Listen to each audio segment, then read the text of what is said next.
കേരളത്തിലെ ഉത്സവങ്ങളുടെയും പൂരങ്ങളുടെയും ഒക്കെ പ്രധാന ആകർഷണം എന്ന് പറയുന്നത് ആനകളാണ്. ഈ ആനകളുടെ എണ്ണത്തിൽ നാട്ടാനകളുടെ എണ്ണത്തിൽ ഗണ്യമായ കുറവ് വന്നു എന്നുള്ളതാണ് ഇപ്പോൾ കണക്കുകൾ സൂചിപ്പിക്കുന്നത്.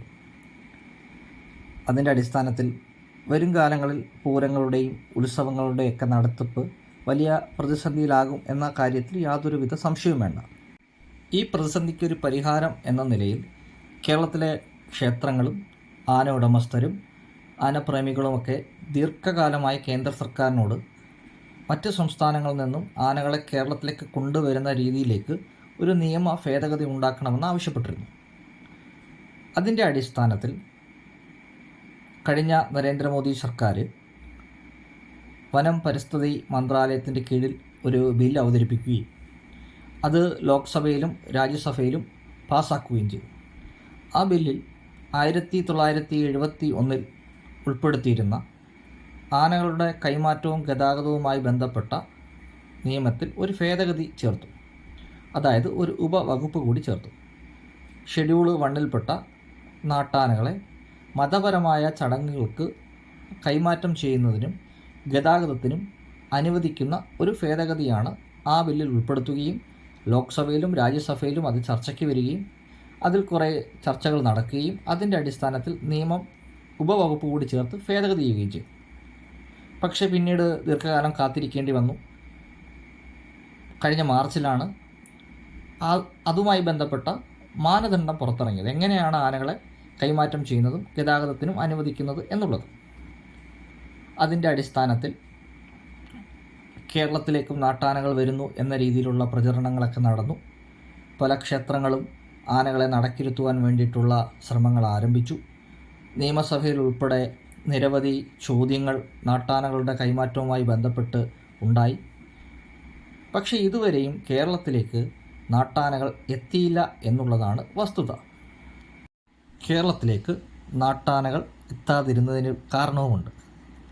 കാരണം എന്ന് പറയുന്നത് കേന്ദ്ര സർക്കാർ പുറത്തിറക്കിയ മാനദണ്ഡങ്ങൾ പൂർണ്ണമായും പാലിച്ചാൽ മാത്രമേ മറ്റു സംസ്ഥാനങ്ങളിൽ നിന്നും ആനകളെ കേരളത്തിലേക്ക് കൊണ്ടുവരാൻ കഴിയുകയുള്ളൂ. അതെന്തൊക്കെയാണ് മാനദണ്ഡം? പ്രധാനമായും ആനയ്ക്ക് മൈക്രോചിപ്പും ഉടമസ്ഥാവകാശ സർട്ടിഫിക്കറ്റും ഉണ്ടായിരിക്കണം. കൂടാതെ ആനകളുടെ DNA സർട്ടിഫിക്കറ്റ് അത് ഈ നിയമത്തിൽ കർശനമായി പാലിക്കപ്പെടേണ്ട ഒന്നാണ്. അതായത് ജനിതക പ്രൊഫൈലിംഗ് എന്ന് പറയും. പല സംസ്ഥാനങ്ങളിലും ഇതുവരെ ജനിതക പ്രൊഫൈലിംഗ് പൂർത്തിയായിട്ടില്ല.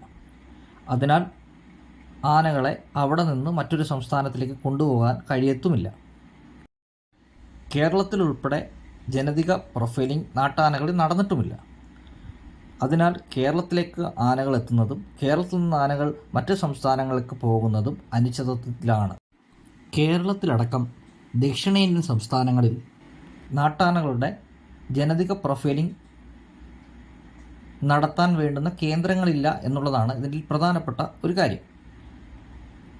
അത് കേന്ദ്ര സർക്കാരാണ് ഇനി അതിനകത്ത് തീരുമാനമെടുക്കേണ്ടത്. ഏത് സംസ്ഥാനത്തു നിന്നാണോ ആനകളെ കേരളത്തിലേക്ക് കൊണ്ടുവരേണ്ടത് ആ സംസ്ഥാനത്തെ ഈ ആനകളുടെ മായി ബന്ധപ്പെട്ട എല്ലാ രേഖകളും വെച്ച് അപേക്ഷ സമർപ്പിക്കണം. ആ അപേക്ഷ അവർ കേരളത്തിലേക്ക് ഫോർവേഡ് ചെയ്യും. ഏത് സംസ്ഥാനത്തേക്കാണോ പോകേണ്ടത് അവിടേക്ക് അവർ അത് ഫോർവേഡ് ചെയ്യും. അതിനകത്ത് പറയുന്ന രേഖകളെല്ലാം കൃത്യമാണോ എന്ന് പരിശോധിച്ച ശേഷം ഈ ആനയെ കൊണ്ടുവരേണ്ട സ്ഥലത്ത് ഈ ആനയെ പരിപാലിക്കാൻ കഴിയുന്ന രീതിയിലുള്ള എല്ലാ സംവിധാനവും ഉണ്ടോ എന്ന് നോക്കിയിട്ട് മാത്രമായിരിക്കും വനം വകുപ്പ് ഇതിൽ ഉചിതമായിട്ടുള്ള ഒരു തീരുമാനമെടുക്കുന്നത്. ഈ ഉത്തരവിൽ കൃത്യമായി പറയുന്നുണ്ട്, അതാത് സംസ്ഥാനത്തെ ചീഫ് വൈൽഡ് ലൈഫ് വാർഡനാണ് അന്തിമമായി തീരുമാനമെടുക്കാൻ കഴിയുന്നത്. അദ്ദേഹത്തിന് വരുന്ന അപേക്ഷ സ്വീകരിക്കുകയും അതുമല്ലെങ്കിൽ നിരസിക്കുകയും ചെയ്യാം. കേരളത്തിലേക്ക് നാട്ടാനകൾ എത്തണമെന്നുണ്ടെങ്കിൽ ഏത് സംസ്ഥാനത്തു നിന്നാണോ ആനകൾ എത്തേണ്ടത് ആ സംസ്ഥാനത്ത് ആ ആനയുമായി ബന്ധപ്പെട്ട എല്ലാ രേഖകളും കൃത്യമായിരിക്കണം. അതിന് മെഡിക്കൽ സർട്ടിഫിക്കറ്റ് ഉണ്ടായിരിക്കണം, ഹൈ പവർ കമ്മിറ്റിയുടെ ഉത്തരവുണ്ടായിരിക്കണം. ഇങ്ങനെ എല്ലാ നിബന്ധനകളും പാലിച്ചാൽ മാത്രമേ നാട്ടാനകളുടെ കൈമാറ്റവും ഗതാഗതവും സാധ്യമാകുകയുള്ളൂ. ഇതിൻ്റെ അന്തിമ തീരുമാനം എടുക്കേണ്ടത് അതാത് സംസ്ഥാനത്തെ വനം വകുപ്പും അതാത് സംസ്ഥാനത്തെ സർക്കാരുമാണ്. സംസ്ഥാനത്തിനാകട്ടെ എല്ലാ വശങ്ങളും പരിശോധിച്ചതിന് ശേഷം മാത്രമേ ഇതിനകത്ത് അനുമതി കൊടുക്കാൻ കഴിയുകയുള്ളൂ. കാരണം നിരവധി കേസുകൾ ആനകളുടെ ഗതാഗതവും കൈമാറ്റവുമായി ബന്ധപ്പെട്ട് നടക്കുന്നുണ്ട്. നിരവധി പരാതികൾ ലഭിച്ചിട്ടുണ്ട്. ഇതെല്ലാം വെച്ചുകൊണ്ട് മാത്രമേ സംസ്ഥാന സർക്കാരിനും ഇതിനകത്തൊരു ഉചിതമായ തീരുമാനം എടുക്കുവാൻ കഴിയുകയുള്ളൂ. രേഖകളില്ലാത്ത യാതൊരു ആനയ്ക്കും അനുമതി നൽകേണ്ടതില്ല എന്നുള്ളതാണ് കേന്ദ്ര സർക്കാർ കഴിഞ്ഞ ദിവസം ഇറക്കിയ പ്രത്യേക ഉത്തരവിലും പറയുന്നത്. അതിനാൽ നാട്ടാനകളുടെ കൈമാറ്റവും ഗതാഗതവും സസൂക്ഷ്മം പരിശോധിച്ച ശേഷം മതി എന്നുള്ളതാണ് കേന്ദ്ര സർക്കാരിൻ്റെയും അഭിപ്രായം.